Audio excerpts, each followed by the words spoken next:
예수님께서는 자신의 권위에 대해서 반항을 하고 도전을 하는 그 사람들에 대해서 굉장히 마음속으로 경노를 하셨는가 봐요. 그래서 그 대제사장과 장로들에 대해서 무려 3가지의 비유를 들어서 그들을 공격하는 것을 볼 수가 있습니다. 저도 목회를 하면서 다른 것은 다 용납이 되고 다른 것은 다 사랑으로 받아줄 수가 있는데 한 가지 용납이 안 되는 게 있어요. 그게 뭐냐 하면은 하나님께서 주신 목사의 권위에 대해서 도전하는 행위예요. 그것만큼은 절대로 용납이 안 되는 것더라고요. 오늘 예수님께서도 얼마나 경노를 하셨으면은 한 가지의 비유로 공격을 하시는 것이 아니라 3번에 걸쳐서 공격을 하시는 것을 볼 수가 있습니다. 첫 번째가 지난주에 말씀을 나눴던 2 형제의 얘기고, 2번째가 오늘 봉독한 소위 괘씸한 농부의 얘기, 아니면은 배은망덕한 농부의 얘기, 아니면은 악한 농부의 얘기라고 할 수가 있습니다. 그 내용을 보면은 다음과 같습니다. 포도원 주인이 포도원을 잘 만들어서 농부들에게 세를 주고 먼 타국으로 떠났습니다. 세를 거둘 때가 되어서 자기의 종들을 보내었더니 농부들은 세를 주진 않고 오히려 그 종들을 때리고 심지어는 죽이기까지 하였습니다. 주인은 다른 종들을 처음보다 더 많이 보냈습니다. 그러나 그 농부들은 역시 그 종들을 때리고 또 죽여버렸습니다. 실망이 되기도 하고 화가 나기도 했지만 주인은 설마 이제는 아들을 보내는데 다른 불순종의 행동을 하겠느냐라는 생각을 가지고서 아들을 보내었습니다. 그러나 이 농부들은 아들마저도 죽이고 아예 주인의 포도원을 빼앗으려고 하는 그런 속셈을 드러냈습니다. 그러면 아들까지 이제 보냈는데도 안 되면은 그 다음엔 누구 차례겠습니까? 주인이 직접 오지 않겠느냐는 거예요. 아예 주인이 직접 온다면은 그 농부들은 어떻게 되겠느냐, 어떻게 하겠느냐라는 겁니다. 예수님께서 이렇게 말씀하셨을 때 그 자리에 있던, 그리고 예수님의 얘기를 듣고 있던 사람들이 그 악한 농부들을 진멸하고 포도원은 세를 낼 만한 다른 사람에게 줄 것입니다 라고 대답을 했습니다. 그러자 예수님께서는 너희는 나라를 빼앗기고 열매 맺는 백성이 하나님의 나라를 받으리라고 직격탄을 날려버렸습니다. 악한 농부는 바로 너희다 라는 말씀이 아니겠습니까? 이 비유에 나오는 주인은 하나님을 뜻합니다. 그리고 농부들은 대제사장들과 장로들을 의미하고요. 그 다음에 종들은 하나님께서 수없이 많이 보냈던 그 선지자들을 말하고, 그 다음에 아들은요, 하나님의 아들 대신 예수 그리스도를 의미합니다. 그리고 주인이 오셔서 심판하시는 날은 주님께서 심판하는 날, 아니면 최후의 심판의 날을 말하는 것입니다. 오늘 이 비유를 통해서 우리에게 주어지는 교훈을 우리가 받기를 소망합니다. 먼저 주인에 대해서 한번 살펴보기를 원합니다.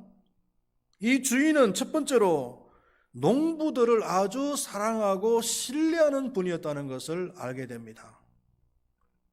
농부들에게 포도원을 맡겨주실 때에 모든 재반 사항들을 다 갖추고 맡겨주셨다는 겁니다.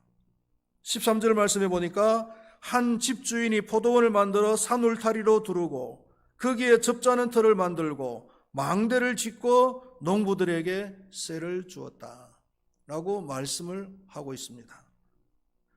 물론 쇠를 받는 조건이기는 했지만 농부들이 농사를 지으면서 살 수 있는 모든 제반 여건들을 다 준비를 해 주었다는 거예요.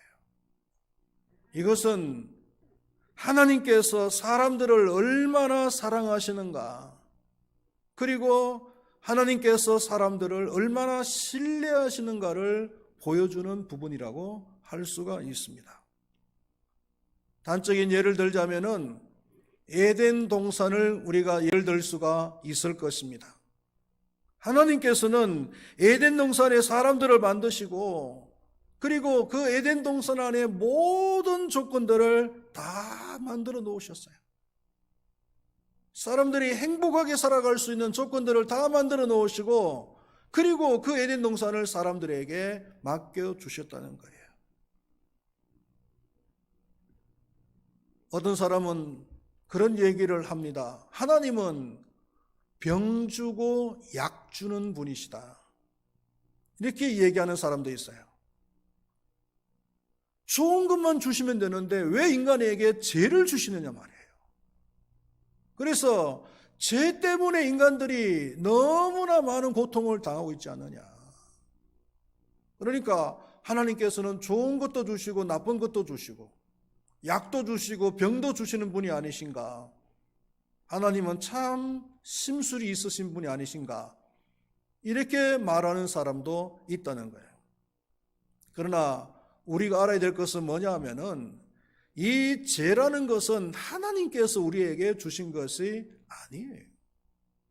죄는 우리 인간들이 잘못 선택한 결과입니다. 하나님께서 우리에게 자유의지를 주시고 선을 택할 것인지 악을 택할 것인지 선을 택할 것인지 죄를 택할 것인지 의지를 우리에게 주셨는데 우리 인간들이 선을 택했으면 좋았을 텐데 악을 택하고 죄를 선택했잖아요. 그러므로 인해서 우리 인간에게 엄청난 고통이 온 거예요. 자기가 선택을 해놓고 책임은 자기가 안 지려고 그러고 책임은 하나님께로 다 떠맡기려고 하는 그런 악한 마음은 이거는 잘못된 거예요. 하나님은 우리에게 죄를 주시는 분이 아니십니다. 하나님은 우리에게 좋은 것을 주시고 좋은 것을 준비해 주시고 하나님께서 우리에게 하나님의 일을 맡겨주실 때는 거기에 필요한 모든 것을 다 준비해 주시고 맡겨주신다는 사실을 여러분들은 믿으시기를 바라겠습니다. 저도 이제 목회가 단독 목회만 34년째를 하고 있는 것 같아요. 시골에서 4년 목회한 것까지 다 합하면은 한 34년째 목회를 하고 있는데 목회 현장에 처음 이렇게 떨어졌을 때는 정말 맨 땅에 헤딩을 하는 그런 기분이었습니다. 신학교를 졸업하긴 했지만 신학교에서 가르쳐주는 것은 다 이론적인 것들이잖아요. 현장에 오면은 심지어는 뭐 결혼식을 하고 결혼 주례를 해야 되고 장례식을 하면 장례를 치러야 되는데 지금은 뭐 세월이 좋아가지고 상이 나면은 장례식장에서 다 절차를 다 밟아버리잖아요. 그런데 그 당시에는요 상이 나면은 그냥 집에서 가정에서 장례식을 다 치렀거든요. 그러면은 그 염습도 다 집에서 다 해야 되는데 신학교에서 그런 걸 가르쳐 주나요? 안 가르쳐 주거든요.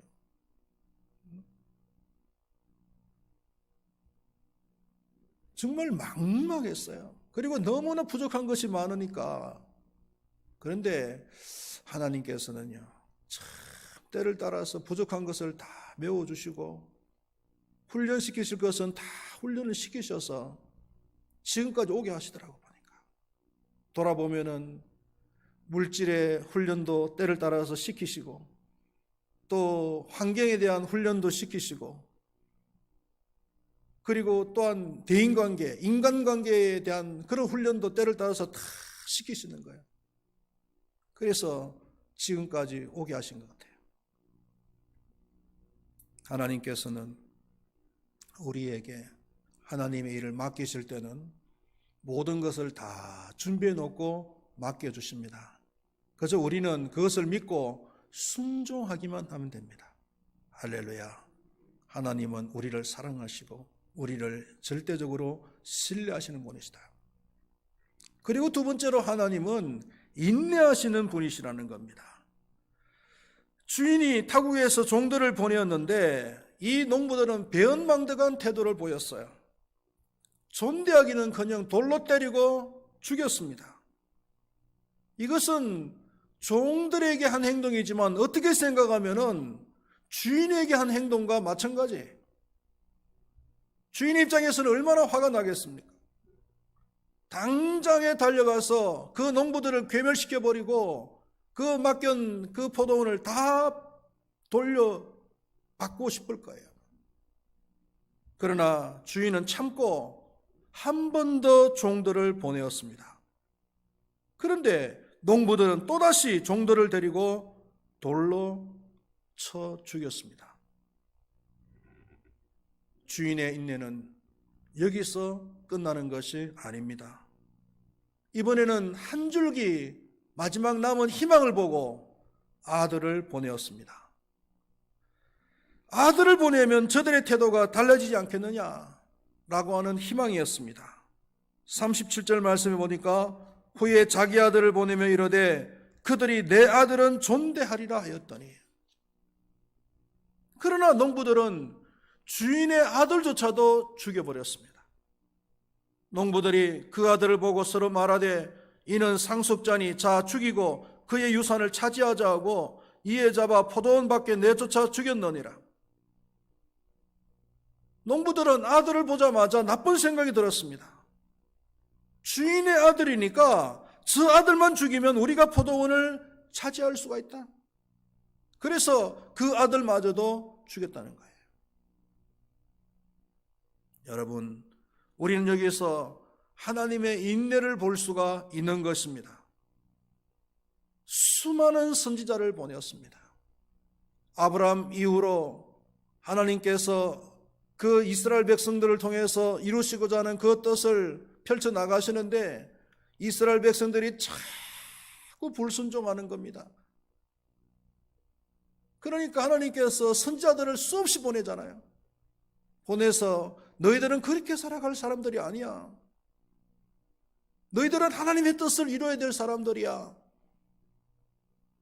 그렇게 메시지를 보내면은 그 선지자들의 말을 듣는 것이 아니고 선지자들을 때리고 선지자들을 죽이고 선지자들을 감옥에 집어넣고 얼마나 오랫동안 그렇게 했습니까? 심지어는 하나님의 아들이신 그 예수님을 보냈는데 그 예수님을 죽이기까지 했단 말이에요. 하나님은 이때까지도 참고 인내를 하셨습니다. 그리고 세 번째로는 심판하시는 하나님을 우리가 볼 수가 있습니다. 아들마저도 때리고 아들마저도 죽여버리자 그 주인은 분노했습니다. 그리고 심판을 하기로 작정을 하신 겁니다. 40절에서 41절 말씀을 보면 그러면 포도원 주인이 올 때에 그 농부들을 어떻게 하겠느냐? 그들이 말하되 그 악한 자들을 진멸하고 포도원은 제때의 열매를 바칠 만한 다른 농부들에게 새로 줄지니라. 결국 주인이 다시 돌아와서 악한 농부들을 다 심판하고 진멸을 합니다. 우리 예수님의 그 심판의 때를 말하는 겁니다. 더 나아가서는 우리 예수님의 그 최후의 심판 때를 말하는 거예요. 우리가 분명히 알고 또 믿어야 될 사실이 뭐냐면은 이 세상은 최후의 심판 때가 있다라는 겁니다.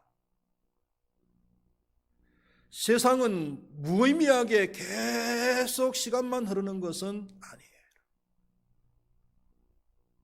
무의미하게 계속 흘러가는 것 같지만 그러나 이 시간은 하나님의 심판의 때를 향해서 지금 가고 있는 거예요.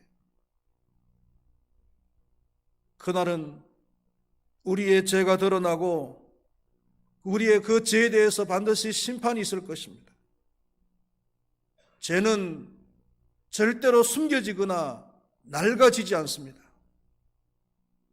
마음속에 은밀하게 지은 죄라 할지라도 반드시 드러나고 심판을 받습니다. 그때는 하나님의 인내가 끝나는 때인 줄로 믿습니다. 우리는 이 사실을 믿어야 될 줄로 믿습니다. 두 번째로 농부들에 대해서 한번 생각을 해보겠습니다. 이 농부들은 순종보다는 불순종을 선택했습니다. 은혜를 보답하기보다는 배은망덕한 태도를 보였습니다. 주인이 있을 때는 잘해보겠다고 대답을 했을 것입니다. 직분을 받을 때는, 사명을 받을 때는 잘하겠다고 아마 대답을 했을 겁니다. 그러나 주인이 없자 태도가 돌변했습니다. 선한 주인에 대해서 불신과 반항의 태도를 보였다는 겁니다. 이 세상에는 두 종류의 사람이 있는 것 같아요. 아니면 교회 안에도 마찬가지로 두 종류의 사람이 있는 것 같습니다. 다른 사람이 볼 때는 사람을 의식하고 성실하게 잘 하다가 다른 사람이 보지 아니하면은 그냥 불성실해지는 사람이 있어요. 나태해지는 사람이 있어요.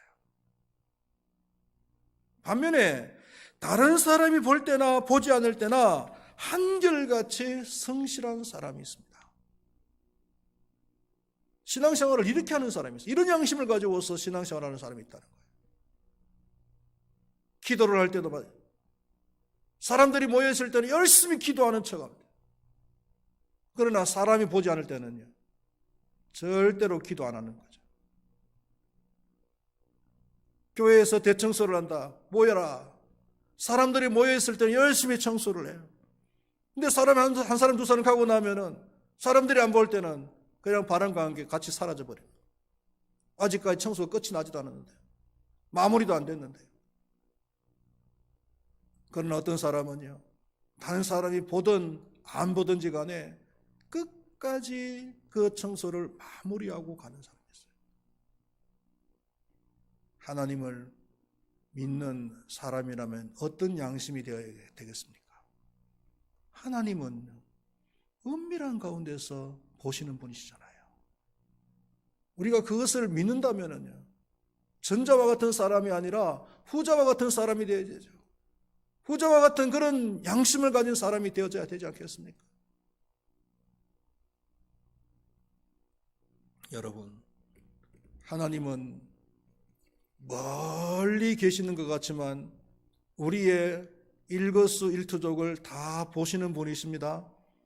하나님은 은밀한 곳에 계시는 것 같지만 우리의 모든 행동과 우리의 모든 말 한마디를 다 듣고 보고 계시는 분이신 것을 믿으시기를 바라겠습니다.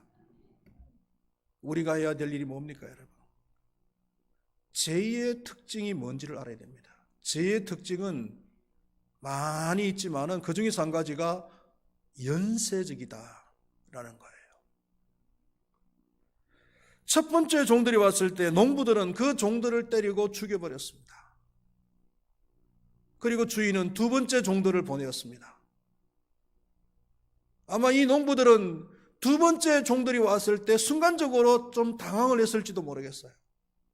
아, 이걸 어떻게 하지? 또 때리고 죽여야 되냐? 아니면은 잘 탈려서 보내야 되느냐? 아니면 새를 갖다가 배나 이렇게 보내야 되느냐? 아마 순간적으로 당황을 했을 거예요. 그런데 농부들이 선택한 것은 뭡니까? 지난번에 했듯이 또 종들을 때리고 그리고 그 종들을 죽인 거예요. 연쇄적으로 죄를 저질렀습니다. 심지어는요, 그 아들까지도 때려서 죽이는 거예요. 여러분, 죄의 특징은요, 한 번으로 끝나지 않는다는 거예요. 다윗이 간음죄를 저질렀잖아요. 그런데 간음죄로 끝나는 것이 아니고 그 간음죄를 감추기 위해서 살인죄까지.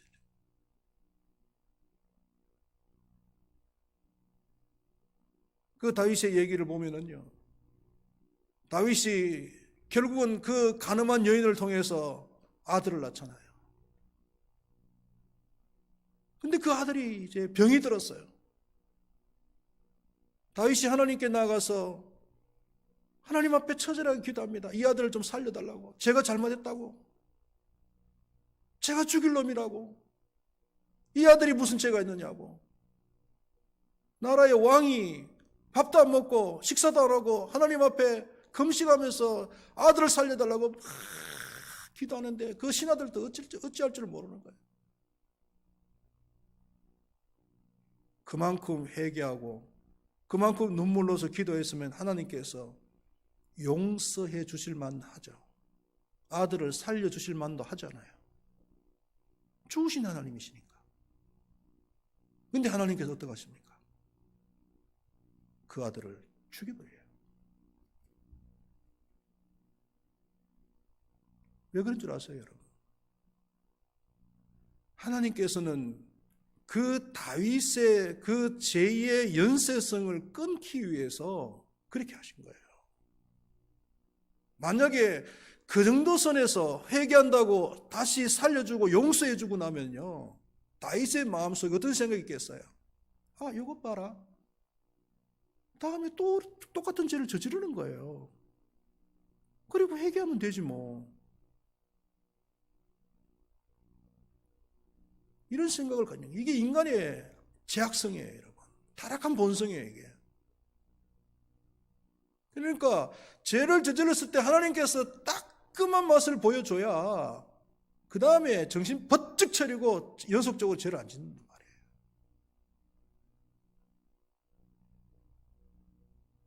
바늘도둑이 소도둑 된다는 말이 있잖아요. 바늘 하나 훔쳤을 때 그것으로 끊었으면 끝나는데 그 죄의 고리가 끊겨진 것이 아니고 그 다음엔 다른 것 계속 훔치다가 나중에는요, 소까지, 남의 소까지 훔치는 큰 죄인이 되는 거예요. 도둑놈이 되는 거예요.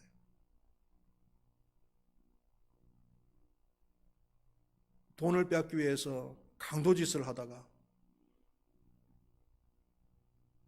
쉽게 돈을 안 주니까 그 사람을 죽여버립니다. 강도가 이제는 살인자가 된 거예요. 사람을 죽여놓고 나니까 또 어떡합니까? 그 사람의 시체를 또 어디에다 다 숨겨둔 거예요. 시체 유기까지 한 겁니다. 그리고 경찰이 네가 죄를 저질렀지 물으니까 나는 죄를 안 저질렀다고, 그런 짓 한 적이 없다고 잡아 떼는 거예요. 거짓말까지 하는 거예요. 강도짓에다가 살인죄에다가 살인 유기, 시체 유기에다가 거짓말까지 에다가 이렇게 연속적으로 계속 죄가 연결이 되어지는 거예요.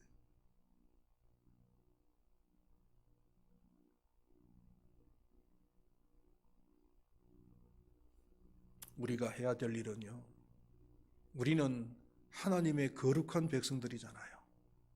하나님의 나라에 들어갈 하나님의 택한 백성들이잖아요.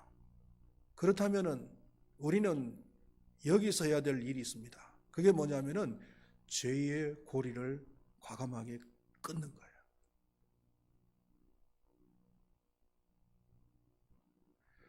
자신이 죄를 지어놓고는 그 죄를 다른 사람에게 자꾸 책임을 전가시키려고 하면 안 돼요.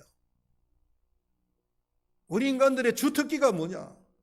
자신이 죄를 지어놓고 그 죄를 자꾸 다른 사람의 탓으로 그 책임을 전가시키고 자기는 합리화시키려고 하는 거예요. 하나님께서 아담에게 아담아 네가 왜 선악과를 따먹었냐 그랬더니 하나님께서 저에게 주신 저 하와가 먹자고 그래서 먹었습니다 하면서 자신의 그 죄를 갖다가 하와 여자에게 다 전가를 시키는 거예요. 또 하와에게 니는 왜 그 선악과를 따먹었냐? 그랬더니 뭐라 그럽니까? 하나님이 주신 저 뱀이 먹어도 괜찮다 그래서 먹었습니다. 또 뱀한테 다 책임을 전가시켜요. 이게 사람의 타락한 본성이에요. 절대로 자신이 저지른 죄에 대해서 남에게 책임을 전가시키지 말아라. 그리고 두 번째로는 죄를 숨기려고 하지 말아라. 엄밀한 가운데서 하나님께서 다 보고 계신다. 그리고 세 번째로는 사람 앞에 그 죄를 드러낼 필요는 없지만 하나님 앞에 그 죄를 다 드러내놓고 그리고 회개하고 그리고 죄의 고리를 꺼내야 되는 거예요. 그래야 삽니다. 죄의 고리 그 연쇄성을 가지고서 자꾸 죄를 지으면 그 마지막은 뭐겠어요? 하나님의 심판이 있고 망하는 거예요. 이 죄라고 하는 말이 하말티아, 헬라어로 하말티아라고 하는데 여러 가지 의미가 있습니다만 그 중에 한 가지가 뭐냐면은 길을 잘못 들어서다 이런 뜻이 있어요. 여러분 운전을 하다가 고속도로를 진입했는데 반대 방향으로 진입을 해버렸어요. 길을 잘못 들어선 거죠. 그럼 어떻게 되겠습니까? 빨리 정신을 차리고 정방향으로 갈 수 있도록 조치를 해야 되잖아요. 반대 방향으로 가면서도 조치를 하지 않고 설마 무슨 일이 있겠어? 그러다가 열심히 가다가 어떻게 되겠습니까? 대형 사고.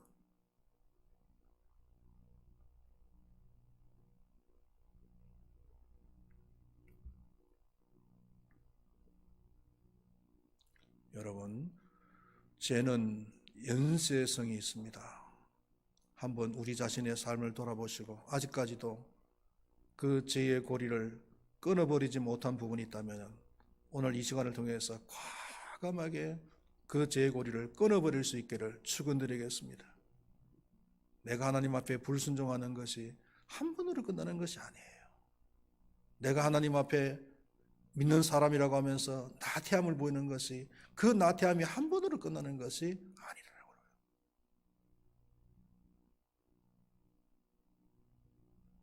죄의 고리를 끊어버릴 때 사는 거고 그 죄의 고리를 끊어버리지 못하고 연속적으로 죄를 지으면서 나아갈 때는 죽는 겁니다. 망하는 거예요. 오늘 이 말씀을 통해서 우리 하나님을 믿는 사람이 잘 살아야 되는데 잘 산다는 것은 다른 것이 아니고 죄를 안 짓고 죄의 고리를 과감하게 끊어버리고 살아가는 것이 그게 바로 잘 사는 것인 줄 믿습니다. 잘 사시기를 축원드리겠습니다. 기도하시겠습니다. 하나님 아버지